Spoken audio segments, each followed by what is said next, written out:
اعوذ باللہ من الشیطان الرجیم بسم اللہ الرحمن الرحیم۔ تمام تعریف خدائے برتر کے لیے، درود و سلام محمد و آل محمد کے لیے۔ ناظرین کرام، میں آپ کا میزبان خواجہ رضا نقوی قائم ٹی وی کی محرم ٹرانسمیشن میں ایک خصوصی پروگرام ہم آپ تک لے کر آ رہے ہیں آج، اور ہم بات کریں گے خصوصی موضوع پر۔ ایک ہم ایسے گھر میں موجود ہیں جہاں عزاداری کا سلسلہ ایسا رہا کہ بچے گھر کے جو پروان چڑھے تو وہ ذاکر اہل بیت اور شاعر اہل بیت بن گئے، اور آج ماشاءاللہ سے سلسلہ عزاداری کا بے انتہا خوبصورت انداز میں جاری ہے۔ ہم اس وقت موجود ہیں سید شہریار حسنین نقوی صاحب کے دولت قدیر پر، جہاں پر انہوں نے اپنے بچوں کو ایک ایسی تربیت دی بچپن سے اور اب تک جب تک وہ حیات رہے، کہ انہوں نے مجلس میں بیٹھنے کا سلیقہ، مجلس میں لے جانے کا طریقہ، اور وہ تمام چیزیں انہوں نے بچوں کو ایسی عادت ڈالی کہ بچے ماشاءاللہ سے ان کے 3 فرزند اور ماشاءاللہ تینوں ہی مولا کے ذاکر بن گئے، اور یہ بہت بڑی خوش نصیبی ہے ان کی۔ ان کے درجات بہت بلند ہیں، کیونکہ جب وہ مجلس میں ہوا کرتے تھے تو ایک مجلس میں ان کی رونق ہوا کرتی تھی، الگ سے پتہ چلتا تھا کہ وہ مجلس میں موجود ہیں، اور اپنے ہونے کا وہ احساس دلاتے تھے ہر ذاکر کو، اور جس طرح وہ سنا کرتے تھے، اور وہ آج بھی ان کا وہ سب چیزیں آوازیں کانوں میں گونجتی ہیں۔ ہم ان کے آج گھر پر موجود ہیں، اور ان کے دونوں فرزند میرے ساتھ آج موجود ہیں۔ ہم آج ان دونوں سے ہی بات کریں گے۔ ذاکر اہل بیت ہمارے ساتھ موجود ہیں، سید حیدر حسنین نقوی، اور شاعر اہل بیت ان کے دوسرے فرزند جو کہ سب سے چھوٹے فرزند ہیں، سید اکبر حسنین نقوی۔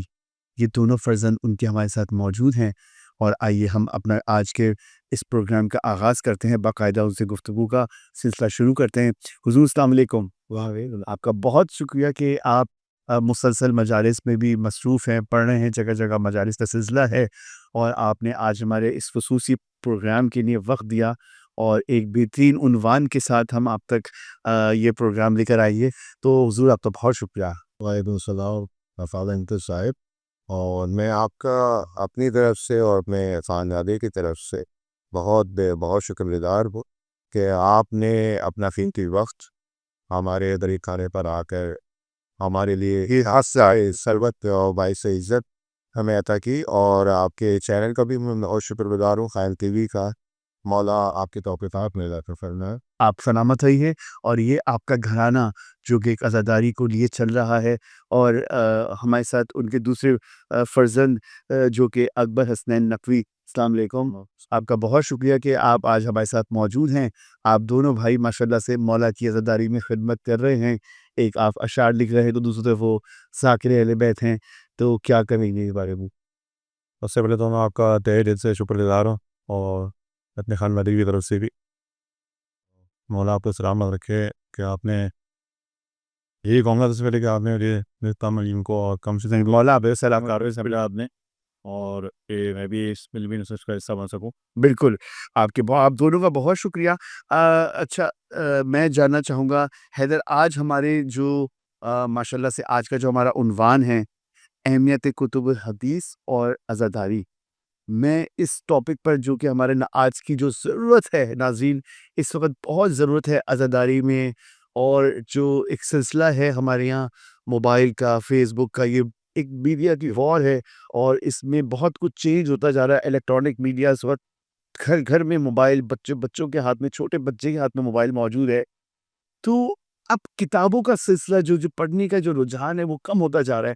تو اسی عنوان کی وجہ سے ہم نے آج کا جو یہ ٹاپک رکھا کہ اہمیت کتب حدیث اور عزاداری ہے۔ بالکل، تو میں یہی آپ سے جاننا چاہوں گا، ماشاءاللہ سے آپ کی میں یہ لائبریری دیکھ رہا ہوں جو کہ ماشاءاللہ سے اس نے آپ نے بہترین اپنی کریکشن رکھی ہوئی ہے، تو اس کے علاوہ بھی کچھ بکس ہیں آپ کے پاس ماشاءاللہ سے۔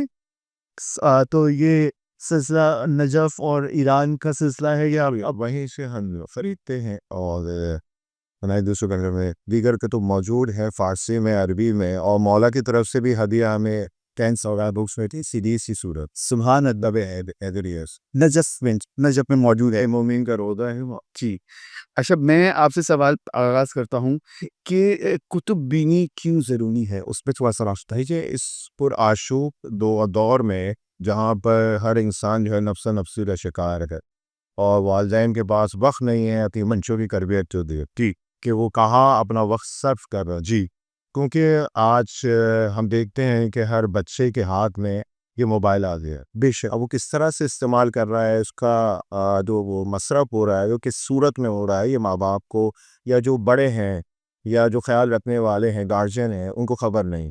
جی بالکل، آدمی پہلے زمانے میں تو یہ ہوتا تھا کہ گھر ہوتے تھے، والدین جو ہے اپنے بچوں کی تربیت پر خاصی توجہ دیتے تھے، لیکن کتب جیسے کہ آپ نے فرمایا کہ کتب بینی کیوں ضروری ہے، تو امیر المومنین کا فرمان ہے کہ جس نے کتابوں سے سکون حاصل کر لیا وہ کبھی بھی بے سکون ہوا نہیں۔ واہ واہ واہ، یعنی جس کو کتابوں سے سکون مل گیا وہ بے سکون ہو گئے نہیں، جس نے انسیت حاصل کر لی ان کتابوں سے، اب وہ چاہے تاریخ کی کتابیں ہوں یا معاشی کتب ہوں یا سائنسی کتب ہوں یا دیگر کہانیوں کی کتب ہوں، لیکن کتاب ایسی ہونی چاہیے جو آپ کی اصلاح کر سکے۔ کچھ فلسفی اور علماء کا یہ کہنا ہے کہ جب آپ کتاب پڑھ رہے ہوتے ہیں تو آپ جس شخصیت کے بارے میں کتاب پڑھ رہے ہوتے ہیں آپ اس شخصیت سے ملاقات کر رہے ہیں۔ واہ واہ، سنا، یہ ضروری ہے کہ اگر ہم چاہتے ہیں کہ ہم اپنے ائمہ کو جانیں، پہچانیں، ان کے فرامین کو سیکھیں، چاہے وہ شرعی مسائل ہوں، چاہے فضائل ہوں، چاہے مصائب ہوں، تو ہم دوسروں پہ ڈیپینڈنٹ نہ ہوں، ہم جو علماء نے کتب لکھی ہیں ان سے مستفید ہوں۔ والدین کو یہ چاہیے، بڑوں کو یہ چاہیے کہ اپنے بچوں کو چھوٹی چھوٹی سی دینیاتی کتابیں اس سے شروعات کریں، اپنے بچوں میں شوق پیدا کریں کتب بینی کا۔ جو بچہ کتاب پڑھے گا اس کو شیطان یا دیگر جو انسان ہیں جو بہکا سکتے ہیں اس کو بہکا نہیں سکتے، کیونکہ فرمان رسول ہے، فرمایا رسول اللہ نے کہ جو شخص کتاب و سنت سے دین حاصل کرے گا، صحیح، جو کتاب و سنت سے دین حاصل کرے گا تو پہاڑ اپنی جگہ سے ہٹ سکتا ہے، واہ واہ واہ، وہ اپنے دین سے نہیں ہٹ سکتا، سبحان اللہ۔ تو یہ ہے کتب بینی کی اہمیت، کیا بات ہے، واہ، اس لیے میں یہ پیغام دینا چاہتا ہوں آپ کے چینل کے توسط سے کہ کتب پڑھنے کی عادت ڈالے۔ تو آپ کا کس طرح سلسلہ شروع ہوا، کس ایج میں آپ کو شوق ہوا، اور کس طرح آپ نے یہ اپنی یہ کہ سلسلہ مجھے کتابیں یہ پڑھنی ہے یا وہ کرنا ہے، تو یہ بچپن سے سلسلہ شروع کیا یا کچھ آگے جا کے ہوا؟ جی، بچپن میں جب ہم 9-10 سال کی ہماری عمر تھی تو ہم جو آپ یہ کہہ لیجئے کہ جو جادوئی کہانیاں ہوتی ہیں، جی جی جی سپر مین، اسپائڈر مین، اس طرح کی ہم کامکس پڑھا کرتے تھے، اور لیکن ہم نے بعد میں سوچا کہ کیوں نہ ایسے کو آئیڈیل بنائیں اور ایسے کوئی رول میں ماڈل بنائیں جو سب سے زیادہ پاورفل ہو۔ سب سے پہلے جو ہم نے 14 سال کی عمر میں کتاب پڑھی تھی وہ کتاب تھی نہج الاسرار، سبحان اللہ۔ اور اس میں جب ہم نے امیر المومنین کے خطبات پڑھے، اور خصوصاً خطبۃ البیان، کہ میں یہ کر سکتا ہوں، میں وہ کر سکتا ہوں، میرے پاس یہ طاقت ہے، اور میں اللہ کا علم ہوں، میں اللہ کا ہاتھ ہوں، میں اللہ ذات، تو ہمیں پڑھ کر بہت خوشی ہوئی کہ ہمارا تو اصل ہیرو یہ ہے، یہ ماڈل ہیرو ہے۔ تو ہم نے اپنی ڈائریکشن بدلی، سبحان اور پھر ہم نے کتب بینی کا سلسلہ جو ہے وہ ائمہ معصومین علیہم السلام کی طرف کر دیا، اور اس میں ہاتھ ہمارے والد مرحوم کا بھی ہے، سبحان کہ انہوں نے ہماری رہنمائی فرمائی۔ وہ ایسے مجلسی انسان تھے، وہ انہوں نے اپنی ساری زندگی فرش پر گزاری، فرش ازا پہ گزاری، اور آخری سانس تک فرش ازا پہ ہی رہے۔ ضمیر اختر قبلہ مرحوم جی ساتھ ہوتے تھے، وہ سب سے قریبی ساتھی تھے اور سب سے پرانے ساتھی تھے، اور پھر آپ لوگوں کو ان سے تھوڑی آپ ان سے بھی مستفید ہو پڑے۔ ضمیر اختر قبلہ مرحوم نے ہمیں بہت کچھ سکھایا، یا ہمیں سمجھے ماں کے بعد جو پہلی درجات ہے وہ علامہ صاحب وہ انسٹیٹیوٹ تھے، وہ ایک عزاداری جو ان میں ان کا جو ایک انداز تھا، وہ انسٹیٹیوٹ تھا کہ وہ منبر پہ بیٹھ کے فرش کے آداب اور عزاداری کے آداب جو وہ سکھاتے تھے وہ اب تک قیامت تک لوگوں نے یاد کرتے ہی رہیں گے۔ اچھا، میں دوسری سوال کی طرف جانے سے پہلے ذرا ہم اکبر کی طرف بھی چلتے ہیں۔ اکبر، میں آپ سے پہلا سوال یہ کرنا چاہوں گا کہ ابتدا کیسے ہوئی آج شاعری کی، کیسے سلسلہ شروع کیا آپ نے؟ کیا والد محترم کی طرف سے تھا یا والدہ کی طرف سے تھا سلسلہ، یا خود ہی شوق تھا بچپن میں جانے کا، دیکھنے کا، کس طرح سلسلہ ہو؟ سلام، بسم اللہ الرحمن الرحیم، اللہم صلی علی محمد و آل محمد۔ جی، اب یہ سلسلہ اس طرح آغاز ہوا تھا کہ میرے والد محترم میں بڑا کردار ہے، توجیر ان کے ساتھ میں بچپن سے مجالس میں اور محافل میں جایا کرتا تھا، اور ساتھ ان کے جو سینئر شعراء کرام ہوتے تھے محافل میں ان کو سنا کرتا تھا، اور اساتذہ کو آپ کہیں گے جی جی جی، اور وہیں سے مطلب ان کے جو ہے مطلب جذبہ اور شوق بیدار ہوا۔ تو اور دادی جو تھی میری مرحومہ سیدہ اختر فتنہ جی، وہ جو ہے شاعرہ بھی تھیں اور ادیبہ بھی تھی۔ واہ، تو آپ جو بھی کہہ سکتے ہیں یہ خاندان کا سلسلہ ورثہ تھا جو آپ میں آنا تھا۔ بالکل، آپ جو بھی کہہ سکتے ہیں وہ تو کہ ان کا مطلب ان کے خون میں اثر آیا، خون میں اثر آ گیا۔ واہ واہ، تو کیا شاعری میں اتنی جاذبیت ہے کہ حق کے پیغام کو آگے پہنچا سکے؟ کچھ اس پہ تھوڑا سا بات کریں۔ جی جناب، یہ اگر ہم ماضی کے دور میں جائیں اگر تو جو ہے ماضی کے ادوار کو اگر اٹھا کر دیکھیں تو رسول خدا صلی اللہ علیہ وسلم صلی اللہ علیہ وسلم ایک ذاتی شاعر ہوا کرتے رہے، حسان بن ثابت۔ سیکھ حسان بن ثابت، جب جو ہے کوئی دشمن مطلب یعنی کہ آپ کے کلام میں مطلب یعنی کہ توہین کرتا تھا تو رسول خدا صلی اللہ علیہ وسلم جو ہے حسان بن ثابت کے ذریعے شاعری میں ان سے جواب لکھایا کرتے تھے۔ سبحان اللہ۔ اور اگر ہم جو ہے ائمہ معصومین کے مختلف ادوار کو دیکھیں تو ائمہ معصومین کے کچھ اصحاب ایسے ہیں جو خود اشعار بھی کہا کرتے تھے، مطلب خود شاعر لغت ہوتے تھے۔ صبح سے ویری ہو گئے، کمیت ہو گئے، واہ واہ، سبحان اللہ سبحان اللہ۔ اچھا، تو میں اب ذرا ظافر آپ کی طرف چلتا ہوں۔ اب میں آپ سے، میرا دوسرا یہ سوال ہے کہ کتاب کسی انسان کی شخصیت کو بدلنے کی قابلیت رکھتی ہے؟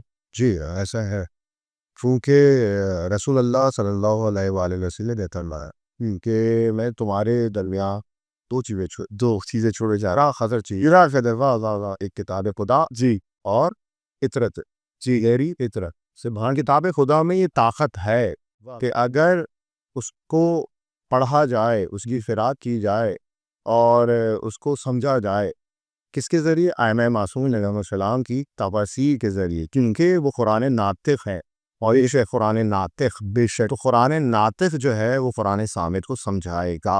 اور خود سورہ بقرہ جو قرآن جہاں سے شروع ہو رہا ہے اس میں یہ شان خداوندی ہے کہ یہ کتاب ہدایت کرتی ہے کس کو؟ متقین کو، اور ہم ہیں امام المتقین کے ماننے والے۔ کیا کتاب جو ہے وہ بدل سکتی ہے، ایک نجس کو پاک بنا سکتی ہے، ایک گنہگار کو مومن بنا سکتا ہے، تو چاہے وہ کتاب خدا ہو یا کتب احادیث ہو۔ تو کتاب بہت ضروری ہے، چاہے وہ قرآن کی صورت میں ہو یا احادیث کی صورت میں ہو، جو ہماری زندگیوں کو بدل سکے۔ اچھا، تو آج کل آپ کتب بینی کو کہاں دیکھتے ہیں؟ اس کے بارے میں تھوڑی سی روشنی دیں گے؟ ٹھیک ہے، ماضی میں بہت اچھا سوال ہے۔ ماضی کے ادوار میں پہلے کتب بینی زیادہ تھی، اور اخبار کی صورت میں ہی لے لیجئے، اب لوگ اخبارات پڑھا کرتے تھے، اب اخبارات کا سلسلہ ختم ہو گیا ہے، چیزیں ادھر لوگ جو ہے نیوز چینلز پہ ہی دیکھ لیتے، بے شک سوشل میڈیا سب سے پہلے موبائل ہی پہ دیکھ لیتے، سب دنیا بھر کی چیزیں ہی۔ اب دیکھیں دین کا معاملہ بڑا حساس ہے، بے شک، اور کیونکہ حساس اس لیے ہے کہ اسی پہ جنت و جہنم ہوں، تو جو ہم نے دین لینا ہے نا وہ سوشل میڈیا سے نہیں لینا ہے، بالکل رائے ابلاغ سے نہیں لینا ہے، بالکل آپ نے ان کتب سے لینا ہے جو معتمد ہے، جو قابل بھروسہ ہے، جو قدیم علماء کی لکھی ہوئی ہے، جن کی آج کے علماء کی تائید حاصل ہے ان کتب کو، جیسے کہ علامہ آغا بزرگ تہرانی، جنہوں نے 20 سال کے عرصے میں الذریعہ کتاب تدوین کی، جس میں تمام مصنفین شیعہ اور اہل سنت کے نام اور ان کی کتابوں کے نام جمع کیے۔ تو کتابوں کی اہمیت ہے نا، جب علماء اس پہ کام کر رہے ہیں۔ آپ کی جو بیسک کتاب ہے کتب اربع، 4 کتابیں، الکافی، من لا یضر الفقیر، الاستبصار اور التہذیب، سبحان اللہ، جو ہماری پہلی کتب ہے شیخ یعقوب کلینی علیہ رحمہ اللہ مقامہ، جو اس کی تدوین کی، احادیث کو جمع آوری کا سلسلہ شروع کیا، تو وہ 20 سال کے عرصے میں جمع کی۔ نہ اس وقت ایسے وسائل تھے، نہ موٹر گاڑی تھی، نہ وہیکلز تھے، کچھ بھی نہیں تھا، لیکن وہ اونٹوں پر جاتے تھے، سبحان اللہ، اور جہاں کہیں بھی کسی سے کوئی حدیث ملتی تھی اسے لکھ لیا کرتے کو۔ کیا الکافی جیسی کتاب جو شیعوں کی پہچان ہے وہ منظر عام پر آئی 20 سال کے عرصے، سبحان اللہ۔ تو اس کے بعد شیخ صدوق ہیں، ان کے من لا یضر الفقیر۔ من لا یضر الفقیر کے بارے میں یہ کہنا چاہوں گا، انہوں نے نام بڑا خوبصورت رکھا، من لا یضر الفقیر، جس کے سامنے کوئی فقیر موجود نہ ہو وہ اس کتاب کی طرف رجوع کرے۔ دیکھیے کتاب کی اہمیت پھر، فقیر جسے کہتے ہیں جس کو احادیث ائمہ معصومین میں ارشاد ہوا کہ فقیر وہ ہے جس کو 40 ہماری حلال و حرام پر یا ہمارے فضائل پر احادیث یاد ہوں 40 تو اللہ اسے قیامت میں فقیہ مشہور کرے گا۔ اب اگر اس کے سامنے فقیہ موجود نہیں ہے تو میری ان دو جو میں نے ان 2 جلدوں میں 4 جلدوں میں لکھی ہیں من لا یضر الفقیہ، اس کی طرف رجوع کرے، اس میں سارے مسائل موجود ہیں۔ اس طرح الاستفسار شیخ طوسی اور التہذیب، یہ بڑی بڑی کتب ہیں جن کا مطالعہ بہت ضروری ہے۔ لیکن جو سب سے پہلی کتاب تدوین ہوئی وہ ائمہ کے زمانے میں ہی ہوئی، وہ میں آپ کو سبحان اللہ سبحان اللہ۔ اچھا ہم اکبر کی طرف چلتے ہیں۔ اچھا اکبر، میں آپ سے یہ جاننا چاہوں گا کہ قدیمی شاعری اور اس جدید شاعری یہ کیا فرق ہے؟ جو اس کے بھی اور کتاب بھی چاہیے۔ سب سے پہلے کو جناب میں آپ سے کیئر کرتا دوں کہ سوال بڑا اور چھوٹا ہوں والی بات رہے گی۔ نہیں نہیں، آپ بسم اللہ، آپ برین بھائی مولا کا آپ ذکر کر رہے ہیں، آپ کی شرط سے اور کیا نام ہے میں کہہ رہا ہوں دونوں کے بارے میں، لیکن پھر بھی میں یہ کہنا چاہوں گا کہ زیادہ فرق تو نہیں ہے ذرا۔ ان کی جو اصل ہے، اس کی جو بنیاد ہے وہ ایک ہے، اور وہ ہے اہل بیت اسلام کی محبت۔ بے شک کچھ الفاظ کی چناؤ سے اور ادب کے لحاظ سے کا تو فرق ہے، کیونکہ جو قدیمی شعراء ہوتے تھے، مطلب پہلے کے جو شعراء کرام ہوتے تھے، وہ اپنی ذات میں خود یونیورسٹی ہوا کرتے تھے۔ بے شک ہوتا ہے جیسے اگر آپ جو ہے مطلب پہلے کے زمانے میں دیکھیں، قدیمی زمانے میں تو فرزدق جو شاعر لبیت ہیں، ان کے اگر آپ کلام کو پڑھیں تو ان کے کلام کے بارے میں مورخین اور علماء کرام لکھتے ہیں کہ اگر ان کے کلام کو، یعنی کہ ان کی شاعری کو اگر عربی کے ادب سے اگر نکال دیا جائے تو ایک تہائی زبان کا خاتمہ ہو جائے گا، ایک تہائی زبان ختم ہو جائے گی۔ سبحان اللہ سبحان اللہ، کیا بات ہے۔ اچھا مجھے یہ بتائیے کہ میر انیس اور مرزا دبیر کی جو جھلک ہے آج کے کسی شاعر میں آپ کو نظر آتی ہے؟ کچھ ان جیسے کچھ جھلک کا کوئی سلسلہ ہے؟ کسی کو دیکھتے ہیں ایسا کچھ پڑھتے ہوئے، کچھ لکھتے ہوئے اس طرح؟ لیکن پاکستان میں تو ویسے دو شعراء اہل بیت میں، شعراء کرام اہل بیت کے شاعر، وہ خوب ایک سے ایک لکھنے والے ہیں۔ بالکل، کیا بولتا ہے، اساتذہ میں آتا ہے، ایک سے ایک ہیں مطلب۔ لیکن جو مجھے جھلک نظر آتی ہے ان میں جو ہے ایک جو ہے ڈاکٹر ہلال نفیس صاحب ہوئے، کیا بات ہے، سبحان اللہ، وہاں کو سلام رکھے، سلامت رہے۔ اور بہت بڑے بڑے نام بھی ہیں، لیکن جو ہے میرے اوپر استاد ہو گئے علی محسن مومن صاحب، اور علامہ کمال حیدر رضوی صاحب کے بھائی ہیں ڈاکٹر مدثر حیدر رضوی صاحب، ان میں بھی جھلک نظر آتی ہے۔ اچھا، اور جو اگر انڈیا کے شعراء کرام کے والے سے بات کریں تو ان میں ایک بلال گادنی صاحب واہ واہ، اور نیّر جلال بولی صاحب ہو گئے۔ سبحان اللہ سبحان اللہ سبحان اللہ۔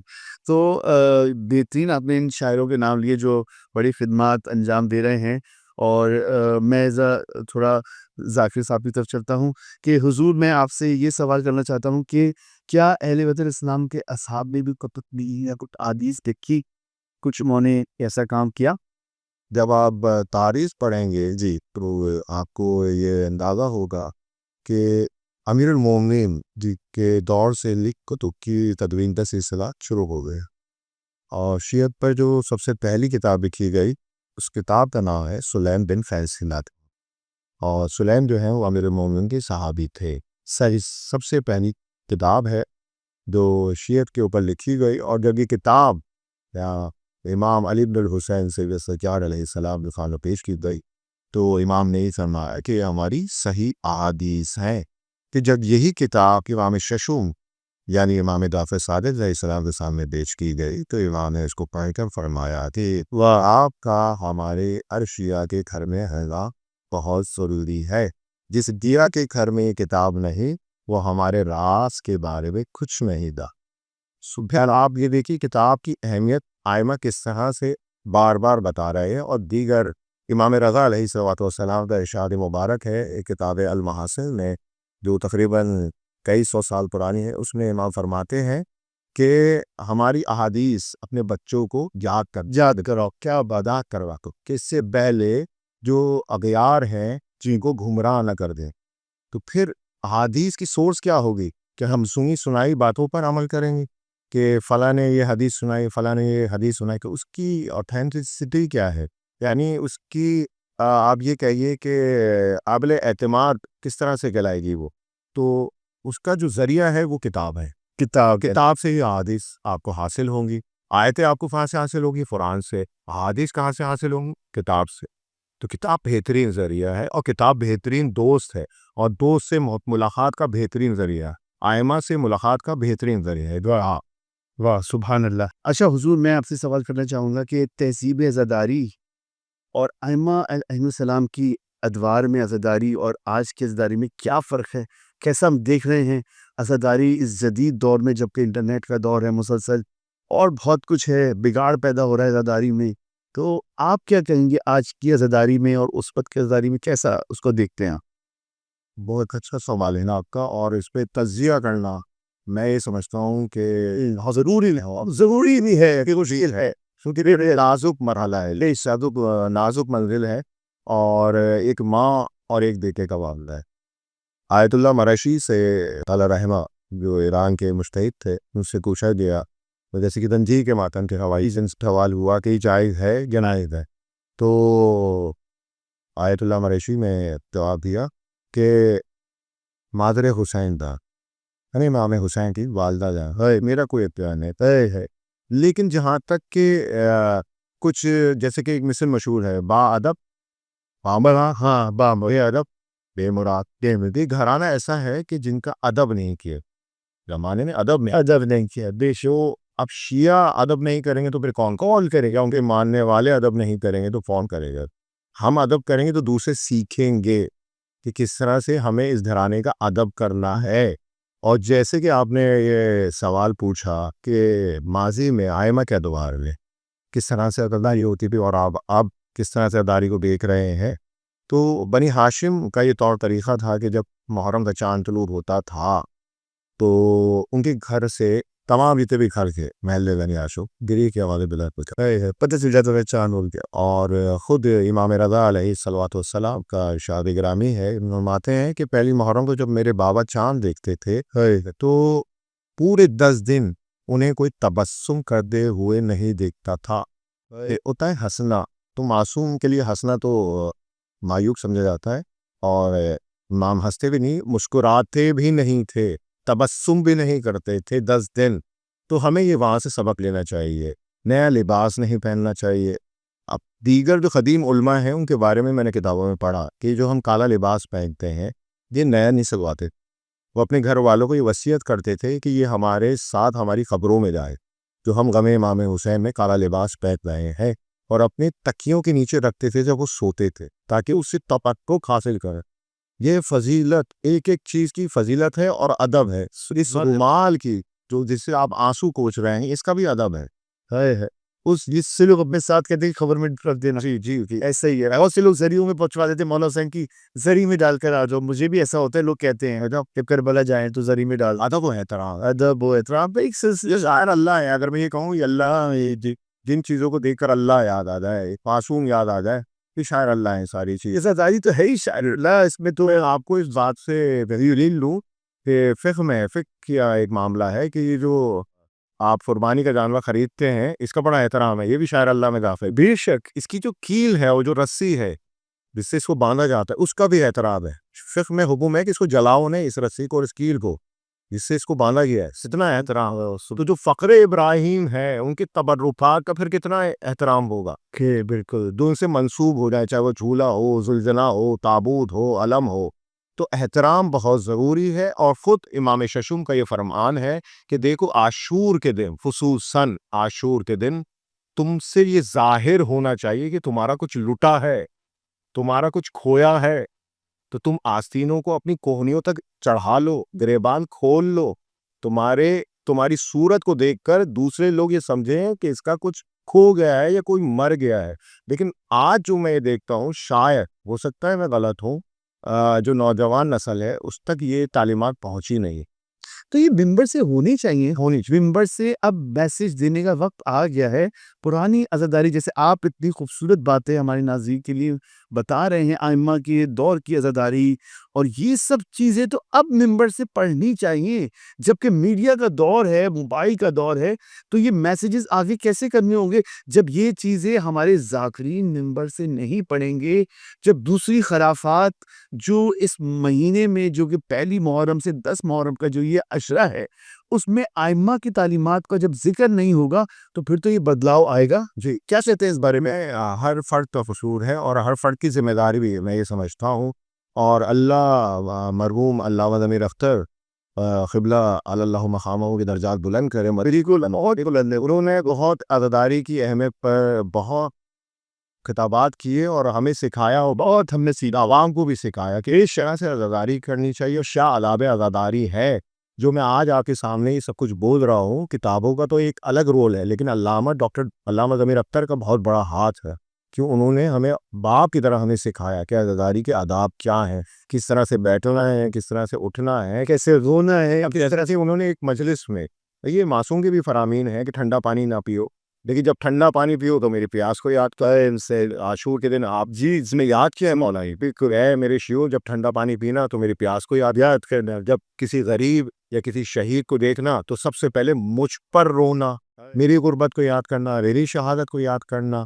تو یہی علامہ ڈاکٹر ضمیر اختر نقوی علی اللہ مقامہ خود ایک مجلس میں بیان فرما رہے تھے کہ عاشور کے دن سبیلے نہیں ہونا چاہیے، سبیلے نہیں ہونے چاہیے. روزے جیسے کس رمضان کا جلوس ہے اس میں سبیلوں کا کیا کام، سب روزے دار. اسی طریقے سے کہ آپ کا جو اثر جائے، تاثر جائے معاشرے پر، دیگر اقوام پر، تو ان کو یہ پتہ تو لگے کہ یہ قوم بھوکی ہے، پیاسی ہے، کسی کی محبت جو خود بھوکے پیاسے شہید کر عزاداری آداب ہمیں. لیکن اب تو ساتھ ساتھ سب چیزیں چل رہی ہیں، سبیلیں کھلی ہوئی ہیں، کھانا پینا چل رہا ہے، لوٹ پاٹ چل رہی ہے. تو یہ عزاداری اگر ممبروں سے نہیں بتائی جائے گی ائمہ کرام کے دور کی اور کس طرح سے وہ کیا کرتے تھے، تو میں یہ سمجھتا ہوں کہ پھر عزاداری میں بدلاؤ آئے گا ہی آئے گا. جی لیکن اس کے لیے فہم کرنا بہت ضروری ہے ایسے علماء کو، اور میں خود اپنی ذمہ داری سمجھتا ہوں. اور جب بھی میں نے مجلس پڑھی تو میں نے گریہ کی فضیلت اور آداب عزاداری پر گفتگو کی. سبحان اللہ. اور میں نے تو خود آپ کے والد محترم کو فرش پر جس طرح وہ بیٹھ کے روتے تھے اور جس طرح وہ فرش پر بیٹھ کے پرساداری کرتے تھے، وہ یہ تہذیبی یافتہ لوگ تھے جو اب اس صدی سے گزرتے چلے جا رہے ہیں اور اب چیزوں کا فقدان شروع ہو گیا ہے. جب ممبر سے یہ سب تعلیمات نہیں دی جا رہی ہوں گی تو پھر ایسا ہی کچھ ہوگا. اب ہم اکبر کی طرف چلتے ہیں. اکبر، میں تھوڑا سا آپ سے یہی جاننا چاہوں گا کہ ماشاءاللہ سے آپ خود شاعری کر رہے ہیں، لکھ رہے ہیں، تو کس کے زیر سایہ، مطلب کس طرح یہ سلسلہ آپ کا جاری ہے اور کس سے انسپائر ہیں؟ تھوڑا سا اس بارے میں ہمارے ناظرین کو تھوڑا سا بتا دیجیے گا کہ کیسے سلسلہ جاری ہے یہ ابھی تک. زیر سایہ کی اگر آپ بات کریں تو ان سے میں نے سیکھا اور سیکھ رہا ہوں، وہ میرے استاد ہیں علی محسن مون صاحب. سبحان اللہ. ماشاء اللہ جو ہے مرثیہ بہت اچھا مرثیہ، بہت شاعر ہیں، مرثیہ کو شاعر ہے. ان سے بھی ان کے زیر سایہ میں نے بہت کچھ سیکھا ہے. اور علامہ ہمارے درد بھی صاحب ہو گئے، مولا سب کو سلامت رکھے، ان کے زیر سایہ بہت کچھ سیکھا ہے. اور لیکن میں بھی سیکھ ہی رہا ہوں، طالب علم اچھا بھی کر رہا ہوں. اچھا. تو یہ سلسلہ جو آپ نے شروع کیا تو یہ ان لوگوں کے زیر سایہ، ان کی محافل میں بیٹھنے کا، پڑھنے کا بچپن سے جا رہے ہیں، کیونکہ شہریار صاحب جو تھے وہ علامہ کمال حیدر صاحب اور علامہ ضمیر اختر صاحب کے بہت ہی زیادہ مرید تھے اور ساتھ ساتھ چلتے تھے ان کے. تو آپ نے بچپن سے آنکھ کھولی تو انہی کو دیکھا، تو انہی سے ایسی بات ہے. یہ سلسلہ ایسے ہی ہے، بچپن سے ہی سلسلہ شروع ہو گیا. آپ کے ہم اصل شعراء کرام میں کس کو آپ دیکھتے ہیں کہ جن میں آج بہت اچھا وہ پڑھ رہے ہیں، بہت اچھا لکھ رہے ہیں؟ کچھ اگر بتانا چاہیں کہ ان میں کون کون آپ کو سمجھ آتا ہے جو بہترین اچھے انداز اگر میں آپ کے سوال میں ایک چیز ایڈ کرنا چاہوں گی، بالکل ہم معذرت کے ساتھ ہم اثر شعراء کرام کے حوالے سے میں ذکر کرنا چاہوں گا. پہلے جیسے سینئر شاعروں میں سے جن کا نام اساتذہ میں بھی آتا ہے، تو ان میں جو ہے ان کا بھی نام میں لینا چاہوں گا. جیسے توقیر تقی صاحب ہو گئے، کیا بات ہے. کیسر عباس ہو گئے، اور کیا نام ہے جوہر عباس صاحب ہو گئے. کیا بات ہے.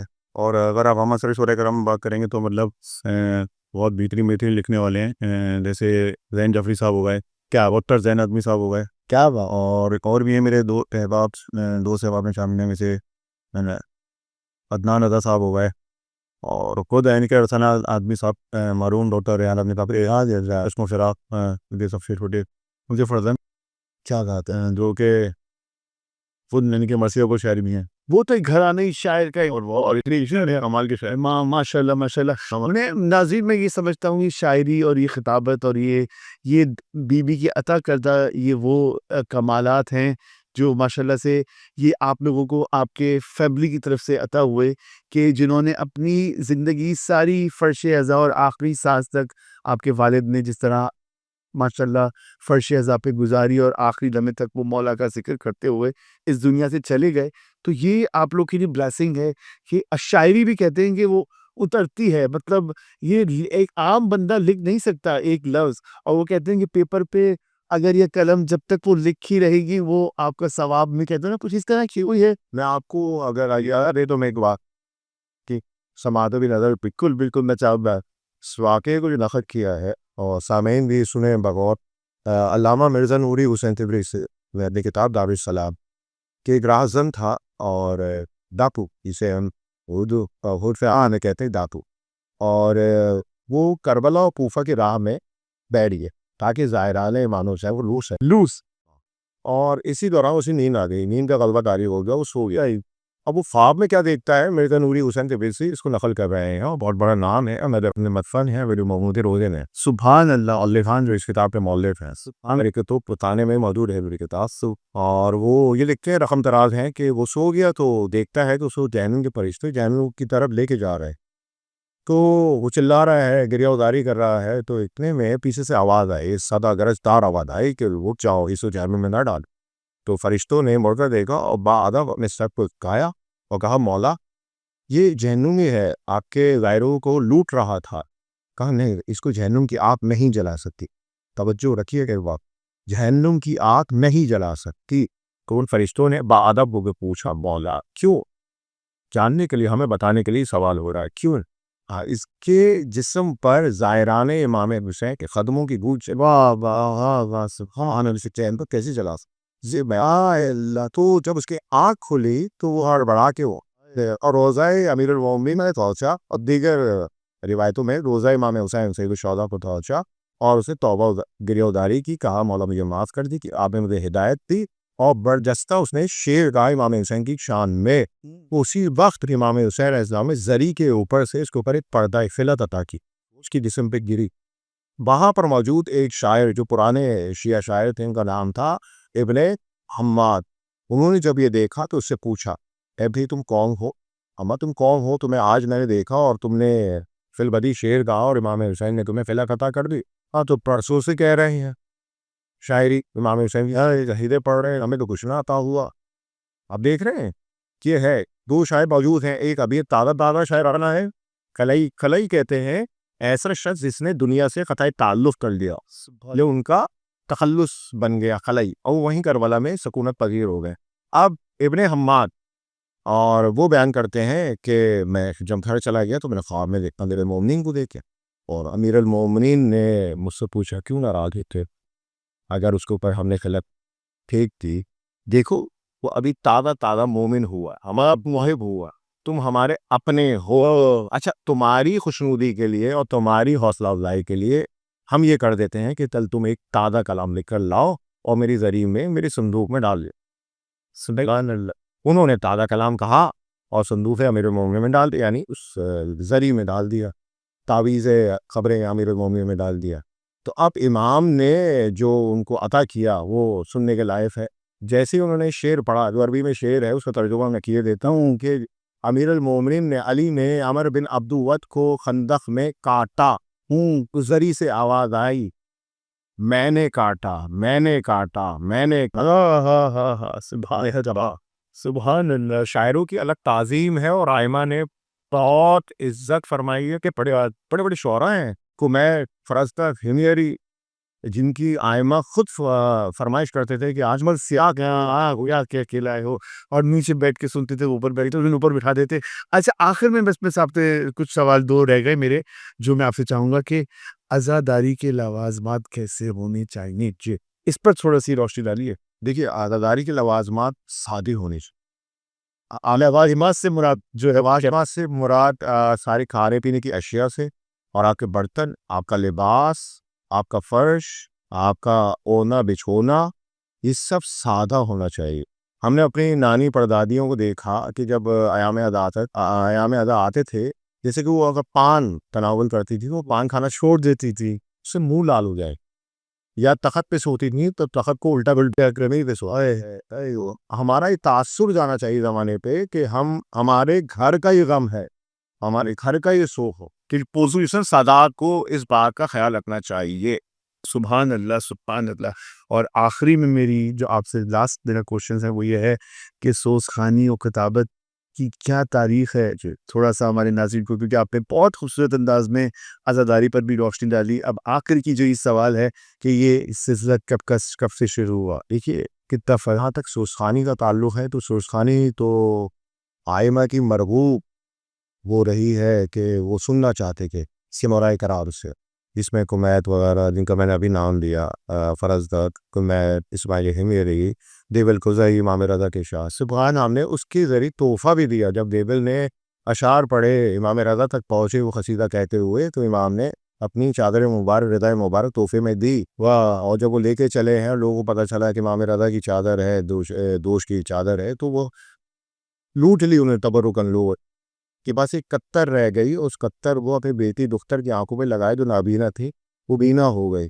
تو امام جو ہیں اپنی جتنے بھی شعرائے کرام تھے، اب جیسے کہ کمیت ہیں، کمیت کا بہت بڑا نام ہے. کمیت جب مرثیہ کہہ کے لاتے تھے تو ایک دفعہ امام محمد باقر علیہ السلام کی جلوہ میں آیا اور 10 سال کی جد کا مرثیہ کہہ کے لایا ہوں، اور سننا چاہیے کہ امام نے پردے گروائے گھر میں اور مستورات کے بیٹھنے کا انتظام کیا. اتنے میں امام کی خاص صحابی جو جابر بن یزید جوفی علیہ رحمہ ہے، اور امام نے ان کو 70,000 روپے اسرار کی عادی سے یاد کرائی ہوئی تھی. وہ آئے تھے ان سے پہلے اور اسے کہا تھا مولا غریب ہو، تھوڑا سا قرض ہو گیا، کچھ مدد ہو جائے گی. امام نے کہا ابھی ہمارے پاس پیسے موجود نہیں.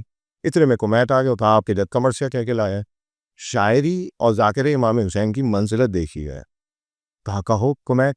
اب جیسے ہی انہوں نے مرثیہ کہنا شروع کیا، وہ تازہ تازہ کہا تھا، تو بنی ہاشم نے گریہ شروع کر دیا. خود امام نے بھی گریہ شروع کر دیا. کہ گریہ تھما اور مرثیہ روکا تو امام نے اپنے غلام کو کن دیا کہ جو 60,000 درہم ہم نے تمہارے پاس رکھوائے تھے وہ لے آؤ، اور کمیت کو بطور انعام عطا کی. اب اس پورے واقعے میں پیغام ہے. کمیت نے جیسے ہی وہ ہدیہ دیکھا اور امام نے دینا چاہا تو کمیت نے اپنے منہ کو پیٹا، تماشے مارے. انہوں نے کہا مولا میں دنیا کے درہم و دینار کی لالچ میں آپ کی مدح سرائی نہیں کرتا ہوں، میں تو خوشنودی خدا اور بخشنودی رسول کے لیے آپ کی مدح سرائی کرتا ہوں. یہ استحام ہے. سبحان اللہ. اور وہ بھی پیغام ہے کہ امام ذاکر کو کچھ نہ کچھ عطا کر رہے، بیچ میں شرط نہیں ہونی چاہیے. یہ ہے تہذیب عزاداری، یہ ہے محبت اہل بیت. سبحان. ٹھیک ہے. اب وہ جو جابر تھے، اب ان کے دل میں خیال ہے کہ مولا تو اس کو عطا کرو. ابھی مجھ سے یہ فرمایا نہیں ہے کچھ. جب کمیت چلے گئے، ہم کیا سوچ رہا ہے جابر؟ ہم مولا ایسا ہے اور آپ سب بہتر جانتے ہیں، میں واقعی میں ابھی پریشان ہوں، رات کمیت کو عطا کر دیا، آپ بہتر جانتے ہیں. کہنے لگے دیکھو کمیت او جابر، یہ ہے ہمارے جد کا ثنا خواں، ٹھیک ہے، اور اس کو دینا بہت ضروری، ٹھیک ہے. اور جہاں تک تمہارا تعلق ہے، اگر تمہیں دنیا میں ہم کچھ بھی نہ دیں تو تم ہمیں چھوڑ کے نہیں جاؤ گے، لیکن تم سے ہم ایک وعدہ کرتے ہیں قیامت میں جو تمہیں مرتبہ ملے گا وہ ایسا مرتبہ ہوگا کہ مومنی اس مرتبے پہ رش کرے. سبحان اللہ. کسی کے لیے یہ ہے، کسی کے لیے یہ. اسی چیز کو ہمیں سمجھنا ہے، اس تہذیب عزاداری کو سمجھنا ہے. آئمہ کو پڑھ کر، سن کر، خصوصاً پڑھنے کی عادت ڈالیے. سننے کی عادت نہیں. سنیے سب کی، لیکن جو آپ پڑھیں گے وہ یاد رہے گا. سبحان اللہ. اور آج کل کے دور میں جتنے بھی ذاکر ہے، فتبہ ہیں، میں سب کا احترام کرتا ہوں، لائق احترام ہے، اور کیا کہتے ہیں ان کی عزت اور ان کی نالین ہماری آنکھوں پر. لیکن میرا ایک پیغام ہے کہ ممبر سے ذکر امیر المومنین اور ذکر اہل بیت ہونا چاہیے. اور اس خاص دور میں، آج کل کے دور میں جو ایک چمکتا ہوا سورج ہے، علامہ کمال حیدر رضوی صاحب بے شک یونیورسٹی بھی ہے، اور وہ اب حق ادا کر رہے ہیں. بے شک بالکل. جیسے علامہ ڈاکٹر ضمیر اختر نقوی آخری سانس تک حق ادا کرتے گئے، اور بہت کچھ انہوں نے ہمیں سکھایا، اور ہم ان کے یہ ایام بھی ہیں ان کی وفات کے، اور وہ اس دنیا سے انہی ایاموں میں گئے ہیں. تو بس پروردگار سے دعا ہے کہ ان کے درجات تو بہت بلند ہیں، لیکن ہماری جو عزاداری جو ہم کر رہے ہیں اسے سیکھ کر جو ہم نے کی، اس کا بھی ثواب ان تک پہنچے اور بہترین اجر و ثواب انہیں ملے. آخر میں آپ سے چاہوں گا کہ آپ ماشاءاللہ سے شاعری کر رہے ہیں، مسلسل لکھ رہے ہیں، تو آخر میں کچھ اپنا کلام ہمارے ناظرین تک پہنچائیے تاکہ وہ بھی ایک سلسلہ بن جائے. آخر میں کچھ اگر آپ کہنا چاہیں اپنا لکھا ہوا کلام پہ، بہت شکر گزار ہوں لوگوں کو. اللہم صلی علی محمد و آل محمد. سمیر انیس علی اللہ مقام زمین میں چند اشعار ہیں سلام کے، بالکل اللہ آپ سما کے نظر کروں گا. جی جی. مطلب ہے کہ مجلس ہے جا بجا تو ہے ممبر جدا جدا. واہ. مجلس ہے جا بجا تو ہے ممبر جدا جدا، ان سے بیاں فضیلت اصغر جدا جدا. ان سے بیاں فضیلت اصغر جدا جدا. مطلب ثانی ہے کہ یوں گرد شاہ دی ہیں 72 جدا جدا، یوں گرد شاہ دی ہیں 72 جدا جدا، جیسے کمر کے گرد ہوں اختر جدا جدا. واہ. جیسے کمر کے گرد ہوں اختر جدا جدا. اور ایک اور مطلب ہے کہ شیعوں کو دیں گے ہاتھ سے ساغر جدا جدا. کیا بات. شیعوں کو دیں گے ہاتھ سے ساغر جدا جدا، کوثر کے جام ساقیے کوثر جدا جدا. کوثر کے جام ساقیے کوثر جدا جدا.